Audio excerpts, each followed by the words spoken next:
Remembering the 3 people lost nearly 1 year ago in a racially motivated mass shooting at a Jacksonville Dollar General.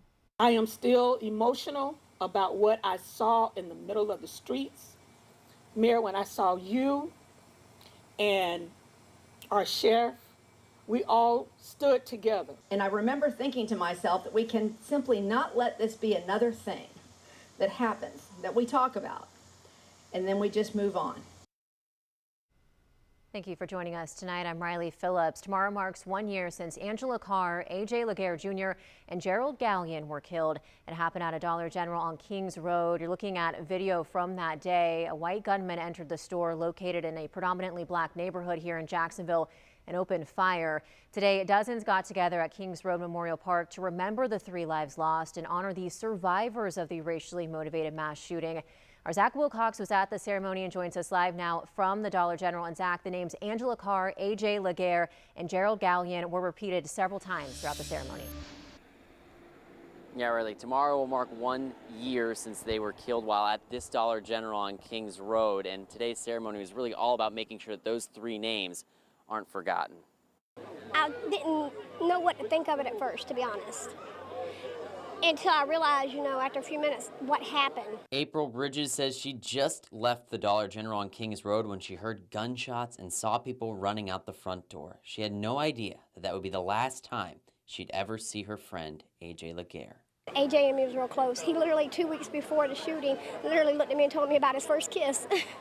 It's been a year since that horrific memory for Bridges, and 3 crosses still stand at Grand Park to honor Laguerre and the 2 other victims, Angela Carr and Jerrald Gallion. Jacksonville Mayor Donna Deegan spoke at the anniversary ceremony about the effort to memorialize the victims. In the wake of such tragedy, it is natural to seek answers and try to prevent it from ever happening again.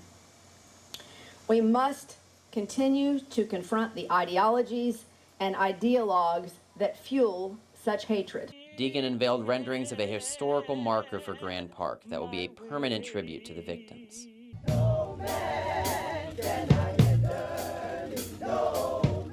Survivors of the shooting and family of the victims filled jars full of soil from the Dollar General site. A group of volunteers are collecting soil from sites where racially motivated killings have happened in Jacksonville dating back to the 1800s. But we've tried focusing on the future without looking back for 400 years. Come on, Alex. History has shown us that we have to listen to her. Bridges still has to face the history and heartbreaking memories of her friend AJ every time she enters the Dollar General. I have been in there because it's the closest store, but to be honest, it's painful, to be honest, to even do it.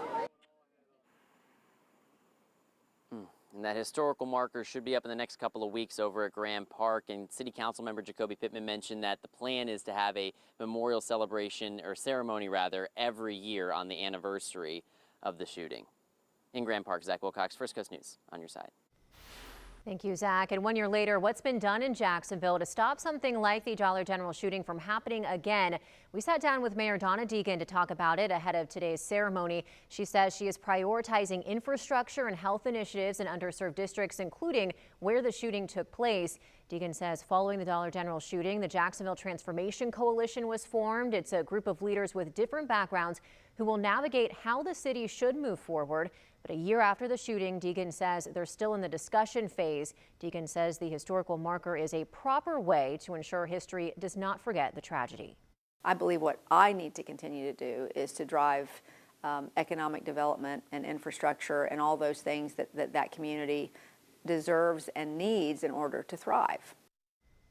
And more than $150 million in capital improvement projects are geared toward making good on promises in North and West Jacksonville, according to the mayor.